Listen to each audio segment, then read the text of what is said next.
الحمد لله رب العالمين والصلاة والسلام على سيدنا محمد وعلى آله وصحبه أجمعين. أما بعد، أعوذ بالله من الشيطان الرجيم. بسم الله الرحمن الرحيم.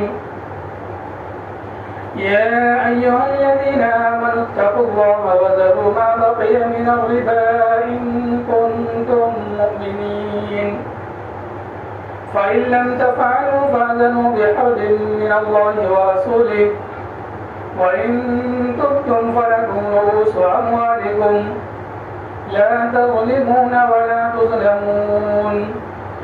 صدق اللہ العظیم. حضرات، کچھ عرصہ پہلے حیدرآباد میں ایک ایسا دلروز واقعہ پیش آیا جس نے ان تمام لوگوں کو لرزا کر رکھ دیا ہوگا جن کے دلوں میں انسانیت کی معمولی سی چنگاری بھی رہی ہو. ایک غریب مسلمان شخص نے ایک ظالم صفت مسلمان شمار کیے جانے والے شخص سے اپنی شدید مجبوری اور ضرورت کے تحت سود پر قرض حاصل کیا. سود بھی اتنا کہ روپیہ پر 40 پیسے اور یومیہ ادائیگی کی قسطیں طے پائی. وہ غریب قرض ادا کر رہا تھا، لیکن اپنی پریشانی اور تنگ دستی کی وجہ سے چند دن قرض ادا نہیں کر پایا، یہاں تک کہ سود کی وجہ سے اصل رقم سے کئی گنا قرض کی رقم ہو گئی. کیونکہ بعض سودخور ایک دن کی تاخیر پر مطلوبہ رقم کو 2 گنا کر دیتے ہیں.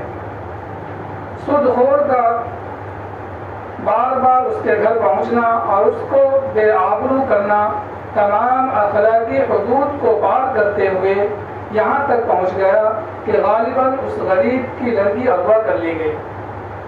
پھر اس کے ساتھ کیا زیادتی کی گئی یہ تو اللہ کو معلوم، لیکن اسے 4 مینار کی بلندی سے نیچے دھکیل دیا گیا. پر آخر وہ زخموں سے جاں پر نہیں ہو سکی.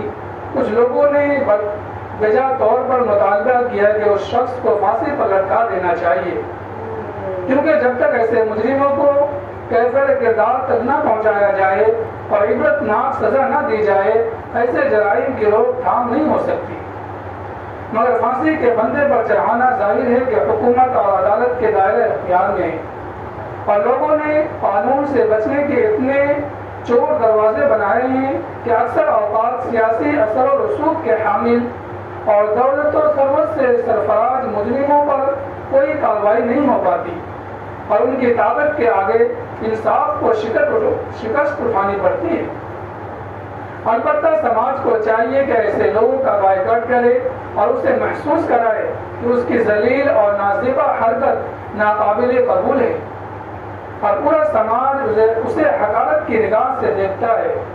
یہ سزا سماج خود دے سکتا ہے، اور یہ پھانسی سے کچھ کم درجہ کی سزا نہیں ہے. اسلام نے اس لیے سود کو نہایت مذموم، حد درجہ ناپسندیدہ گناہ اور ظالمانہ فرض قرار دیا ہے.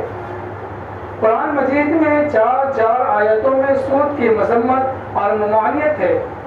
ارشاد فرمایا گیا کہ سود خور قیامت کے دن اس طرح اٹھیں گے کہ گویا وہ آسیب زدہ ہے. یہ بھی فرمایا گیا کہ اگر سود چھوڑنے کو تیار نہ ہو تو اللہ اور اس کے رسول سے جنگ کے لیے تیار ہو جاؤ. یہودی سودخوری میں پیش تھے. ان کی اس بری حرکت کا خاص طور پر ذکر فرمایا گیا. یہ بھی ارشاد ہوا کہ سود کا لین دین مال میں اضافہ کے لیے کرتے ہو، لیکن اللہ کے نزدیک اس سے مال میں حقیقی اضافہ نہیں ہوگا، اور خدا کی خوشنودی حاصل کرنے کے لیے جذبات سے جو زکوٰۃ ادا کرتے ہو اس میں اللہ کی طرف سے برکت ہوگی اور کئی چند اضافہ ہوگا. رسول اللہ صلی اللہ علیہ وسلم نے سود کی اس درجہ مذمت فرمائی کہ کم گناہ ہوں گے جن کی اس درجہ مذمت کی گئی ہوگی، اور اس کا کم درجہ ایسا ہے جیسے کوئی شخص اپنی ماں کے ساتھ بدکاری کرے. حضرت عبداللہ بن حنظلہ رضی اللہ عنہ سے مروی ہے کہ رسول اللہ صلی اللہ علیہ وسلم نے سود کے 1 درہم کو 36 زنا سے بڑھ کر قرار دیا ہے. عوف بن مالک رضی اللہ عنہ راوی ہیں کہ آپ صلی اللہ علیہ وسلم نے ارشاد فرمایا ان گناہوں سے خوب بچو جو بخشے نہیں جائیں گے۔ پھر یہ بھی ارشاد فرمایا کہ سود کھانے والا قیامت کے دن مخبوط الحواس مجنون کی صورت میں اٹھایا جائے گا۔ اسلام کی نظر میں سود کی جو صنعت ہے اس کے تحت آپ صلی اللہ علیہ وسلم نے حجۃ الوداع کے موقع سے مجمع عام میں اس کی حرمت کا اعلان فرمایا۔ آپ صلی اللہ علیہ وسلم نے فرمایا زمانہ جاہلیت میں جو سود کا رواج تھا اسے میں اپنے قدموں کے نیچے دفن کر جاتا ہوں اور سب سے پہلے اپنے چچا عباس ابن مطلب رضی اللہ عنہ کے سود کو حرام قرار دیتا ہوں۔ سود کے سلسلہ میں شریعت اسلامی میں جو سخت رویہ اختیار کیا گیا ہے اس پس منظر میں سلف صالحین نے ہمیشہ اس میں احتیاطی پہلو کا اختیار کیا ہے۔ حضرت عمر رضی اللہ عنہ تلقین فرمایا کرتے تھے کہ سود سے بھی بچو اور شبہ سود سے بھی۔ حضرت عبداللہ بن عباس رضی اللہ عنہ فرماتے تھے کہ اگر اسلامی حکومت میں کوئی شخص سود خوری کا کاروبار میں ملبوس ہو تو امام المسلمین کی ذمہ داری ہے کہ اس سے تائب ہونے کا تقاضا کرے اور اگر وہ تائب نہ ہو تو اس کی گردن اڑا دے۔ سود کی حقیقت کیا ہے اس کو خود رسول اللہ صلی اللہ علیہ وسلم نے بیان فرما دیا ہے۔ حضرت ابو ہریرہ رضی اللہ عنہ فرماتے ہیں کہ آپ صلی اللہ علیہ وسلم نے ارشاد فرمایا دینار کا دینار سے اس طرح تبادلہ ہونا چاہیے کہ کسی طرف سے کمی بیشی نہ ہو، درہم کا درہم سے تبادلہ اس طرح ہونا چاہیے کہ کمی بیشی نہ ہو، کیونکہ اس تبادلہ میں کمی بیشی ہو تو سود ہے۔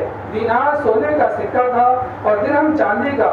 موجودہ دور میں کاغذی نوٹ سونے سے مربوط ہے، اس لیے جو حکم دینار اور درہم کے درہم سے تبادلہ کا ہے موجودہ دور میں روپیہ یا کسی ملک کی کرنسی کا کسی ملک کی کرنسی سے تبادلہ ہو اس کا بھی یہی حکم ہوگا۔ اگر کسی شخص کو روپیے دیے جائیں اور اس سے زیادہ روپیے وصول کیے جائیں یا کسی مالی ادارہ میں روپیہ جمع کیا جائے اور جمع کردہ رقم سے زیادہ رقم وصول کی جائے تو یہ بھی یقیناً سود ہی کی ایک صورت ہے۔ ایک تو یہ پہلو ہے، دوسرا پہلو خود سودی قرض حاصل کرنے والوں سے متعلق ہے، جیسا کہ ذکر کیا گیا۔ جیسے سود کا لینا حرام ہے اسی طرح سودی قرض حاصل کرنا اور اس پر سود ادا کرنا بھی حرام ہے۔ رسول اللہ صلی اللہ علیہ وسلم نے دونوں پر لعنت فرمائی ہے اور ایک روایت میں یہ بھی ہے کہ سود لینے دینے والا دونوں برابر ہیں، کیونکہ اگر سود لینے والے افراد کسی سماج میں نہ ہوں تو سود خوروں کا کاروبار خود بخود بند ہو جائے گا۔ اس لیے مسلمانوں میں یہ شعور پیدا کرنے کی ضرورت ہے کہ وہ آخری حد تک اپنے آپ کو سود سے بچائے۔ شادی کی فضولیات کے لیے، عید کے کپڑوں کے لیے، دعوتوں اور سماجی تقریبات کے لیے اور اس طرح کی دوسری چیزوں کے لیے سود پر قرض حاصل کرنا قطعاً حرام ہے۔ اس لیے اپنے آپ کو فضول خرچی سے بچائے۔ اس وقت ہمارے سماج میں ایک دوسرے پر سبقت لے جانے کی جو کوشش ہو رہی ہے اس سے ہمیں اپنے آپ کو دور رکھنا چاہیے۔ پریشانیوں کو برداشت کرنے کا حوصلہ پیدا کرے اور محبت اور جفا کشی کے ذریعے اپنی ضرورت پوری کرے، لیکن سود خوروں کے دروازوں پر نہ پہنچے۔ یہ حقیقت ہے کہ آج کی دنیا میں کسب معاش کے مواقع بہت بڑھ گئے ہیں۔ ہر شعبہ زندگی میں افرادی وسائل کی ضرورت ہے اور بہت سے ایسے فنی کام ہیں جن کو سیکھنے کے لیے تعلیم کی بھی ضرورت نہیں۔ اسی طرح بہت سے ایسے کام ہیں جن کو غیر تعلیم یافتہ خواتین بھی معمولی تربیت کے ذریعے انجام دے سکتی ہے۔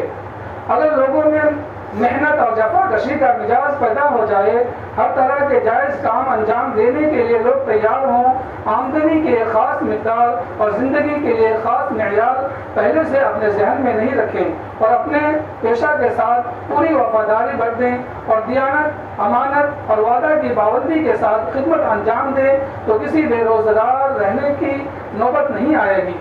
اس لیے ضرورت ہے کہ ہم معاشرہ میں محنت، جفا کشی، صبر و قناعت، آمد و خرچ میں تنظیم کا مزاج پیدا کریں اور رفاہی تنظیم آبادیوں میں ایسے ویکیشنل کا انتظام کرے جس کے ذریعے ناخواندہ یا کم تعلیم یافتہ مرد و خواتین باعزت روزگار حاصل کر سکے۔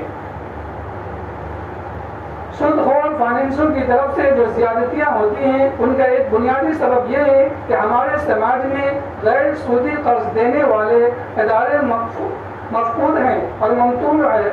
افرادی بھی ایسے بھائی کو قرض دینا نہیں چاہتے۔ اس صورت حال کی بدلنا ہوگا۔ حقیقت یہ ہے کہ اللہ تعالیٰ نے رزق کی تقسیم میں اپنے بندوں کے درمیان فرق کیا ہے اور یکسانیت نہیں برتی۔ یہی نابرابری ہے جس سے کائنات کا نظام جاری و ساری ہے۔ اگر یہ نابرابری نہ ہوتی تو نہ کوئی شخص دوسرے کے یہاں ملازمت کا محتاج ہوتا اور نہ کسی سرمایہ دار کو کوئی مزدور اور کارکن ہاتھ آتا۔ یہی احتیاط اور ضرورت بعض اوقات انسان کو قرض کے لین دین پر مجبور کرتی ہے۔ اگر جائز طریقہ پر اہل ثروت اپنے غریب بھائیوں کو قرض دیں تو خود بخود سود کا راستہ بند ہو جائے۔ افسوس کہ ایک تو مسلمانوں میں یہ برادرانہ اسپرٹ باقی نہیں رہی کہ وہ اپنے زائد از ضرورت مال میں سے دوسرے غریب بھائیوں کا حق محسوس کرے اور ان کو غیر سودی قرضے فراہم کرے، اور نہ لوگ قرض کے احکام و مسائل اور فضائل و اجر ہی سے واقف ہے۔ قرض کے لین دین کا ثبوت قرآن سے بھی ہے، حدیث سے بھی، اور اس پر اجماع اتفاق ہے اور مصلحت کا تقاضا بھی ہے۔ قرآن نے اللہ کے راستے میں انفاق کو قرض حسن قرار دیا ہے۔ اس میں قرض کے جائز بلکہ مستحب اور مطلوب ہونے کی طرف واضح اشارہ ہے۔ ایک جگہ دین کے ساتھ مدت لکھنے کی تاکید فرمائی گئی ہے۔ دین کا لفظ عام ہے اور قرض بھی اس کے دائرہ میں آتا ہے۔ حضرت عبداللہ بن مسعود رضی اللہ عنہ ارشاد نبی صلی اللہ علیہ وسلم نقل کرتے ہیں کہ کسی مسلمان کو 2 بار قرض دینا 1 بار صدقہ کرنے کے برابر ہے۔ اور بھی متعدد روایتیں ہیں جن میں قرض دینے کی فضیلت وارد ہے، اس لیے اس کے جائز ہونے پر امت کا اجماع ہے۔ پھر قرض ایک ایسی مصلیت ہے کہ بہت سے مواقع پر اس مفر نہیں ہوتا، اس لیے اگر اس کی گنجائش نہ رکھی جائے تو تنگی اور دشواری کا باعث ہوگا، اور ناقابل برداشت حرج و تنگی کو دور کرنا شریعت کا ایک اہم ترین مقصد ہے۔ ارشاد ربانی ہے ما یرید اللہ لیجعل علیکم من حرج، نیز فرمایا گیا کہ اللہ تم پر آسانی چاہتے ہیں نہ کہ دشواری۔ یرید اللہ بکم اليسر ولا یرید بکم العسر، قرض لینا گو مباح ہے لیکن قرض دینا مستحب ہے، کیونکہ یہ نیکی اور بھلائی میں تعاون ہے۔ حضرت عبداللہ بن مسعود رضی اللہ عنہ سے قرض دینے کی فضیلت اور مذکور ہو چکی ہے۔ حضرت انس رضی اللہ عنہ سے روایت ہے کہ آپ صلی اللہ علیہ وسلم نے ارشاد فرمایا میں نے جنت کے دروازہ پر شب اسرا میں لکھا ہوا دیکھا کہ صدقہ کا ثواب 10 گنا ہے اور قرض کا 18 گنا ہے۔ میں نے حضرت جبرائیل علیہ السلام سے استفسار کیا کہ قرض صدقہ سے افضل کیوں ہے؟ حضرت جبرائیل علیہ السلام نے کہا کہ وسائل رہنے کے باوجود دستے ثواب دراز کرتا ہے اور قرض کا خاصگار ضرورت ہی پر طلبگار قرض ہوتا ہے۔ جہاں ایک طرف آپ صلی اللہ علیہ وسلم نے قرض دہندہ کو حسن سلوک کی ہدایت دی ہے، وہیں مقروض کو بھی تلقین فرمائی کہ وہ قرض خواہ کے ساتھ زیادتی نہ کرے اور بہتر معاملہ رکھے۔ باوجود استطاعت کے قرض کی ادائیگی میں کوتاہی اور ٹال مٹول کو آپ صلی اللہ علیہ وسلم نے بہت ناپسند فرمایا ہے اور فرمایا کہ یہ چیز اس کی بے عزتی اور سزا کا جواز پیدا کر دیتی ہے۔ یہاں تک کہ آپ صلی اللہ علیہ وسلم نے متوفی کے مال میں سے پہلے اس کا دین ادا کرنے کا حکم فرمایا۔ یہ بھی ارشاد فرمایا کہ تم میں سے بہترین شخص وہ ہے جو دین کی ادائیگی میں بہتر ہے۔ ایک حدیث میں وارد ہے کہ مومن کی روح اس کے دین کے ساتھ معلق رہتی ہے تاکہ کہ اس کی طرف سے ادا کر دیا جائے۔ حضرت عبداللہ بن عمر رضی اللہ عنہ سے آپ صلی اللہ علیہ وسلم کا ارشاد منقول ہے کہ جس کا انتقال ہو اس پر 1 دینار یا درہم بھی باقی ہو تو اسے اس کی نیکیوں میں سے وصول کیا جائے گا۔ قرض دہندہ کو قرض پر نفع حاصل کرنا اور شرط لگانا کہ مقروض اسے اضافہ کے ساتھ واپس کرے حرام ہے اور سود میں داخل ہے، کیونکہ آپ صلی اللہ علیہ وسلم نے قرض پر نفع حاصل کرنے سے منع فرمایا اور بعض روایتوں میں اسے سود قرار دیا گیا ہے۔ اس پر تمام فقہا کا اتفاق ہے۔ مقدار میں اضافہ تو حرام ہے ہی، کیفیت میں عمدگی کی شرائط لگانا بھی ناجائز ہے۔ مثلا معمولی چیز دی اور شرط لگائی کہ اس کے بدلے بہتر چیز واپس کرے، یہ درست نہیں۔ اگر قرض دہندہ نے شرط نہ لگائی لیکن مقروض نے بطور خود عمدہ چیز واپس کی یا زیادہ مقدار کے ساتھ واپس کیا تو ایسا کرنا جائز ہے۔ آج کل بعض ادارے قرض جاری کرتے ہیں اور قرض کے تناسب سے مقروض سے ماہانہ فیس رکنیت وصول کرتے ہیں، یہ صورت بھی جائز نہیں اور یہ بھی سود کے دائرہ میں آتا ہے۔ ایسے قرض کو غیر سودی قرض کہنا محض دھوکہ ہے۔ موجودہ حالات میں پسماندہ مسلمانوں کو اونچا اٹھانے، سودی قرض کی لعنت سے انہیں بچانے اور روزگار کے اعتبار سے خود مکتفی بنانے کے لیے ضروری ہے کہ غیر سودی قرض فراہم کرنے والی انجمنیں قائم ہوں۔ یہ ہر محلہ اور گاؤں کی سطح پر ہو اور چھوٹے قرضے کمزور طبقہ کو فراہم کرے اور چھوٹی چھوٹی قسطوں میں اسے وصول کرے۔ یہ اپنے انتظامی اخراجات کے لیے انہی مقروضوں سے سروس چارج لے سکتی ہے۔ نیز مسلمان سرمایہ دار اپنے محفوظ اور فاضل سرمایہ کا ایک حصہ ایک مقررہ مدت کے لیے ایسے اداروں کو حوالہ کر دے جائز مقاصد اور ضروری کاموں ہی کے لیے قرضے جاری کیے جائے۔ جب تک ہم اس طرح کے ادارے قائم کرنے میں کامیاب نہ ہوں گے، سماج سے ایسے مظالم کا سدبھاؤ نہ ہو سکے گا۔ مسلمان مذہبی تنظیموں اور اداروں کو ترجیحی طور پر اس کام کی طرف توجہ دینے کی ضرورت ہے۔ اس کے بغیر محض اخباری بیانات، تقریروں اور فتووں سے ظالم سود خوروں کی ستم انگیزوں کا سدبھاؤ نہیں ہو سکتا۔ اللہ پاک تمام مسلمانوں کو سود کی لعنت سے محفوظ رکھے اور حلال روزی کو تمام کے لیے آسان فرمائے۔ آمین۔ وآخر دعوانا الحمد للہ رب العالمین۔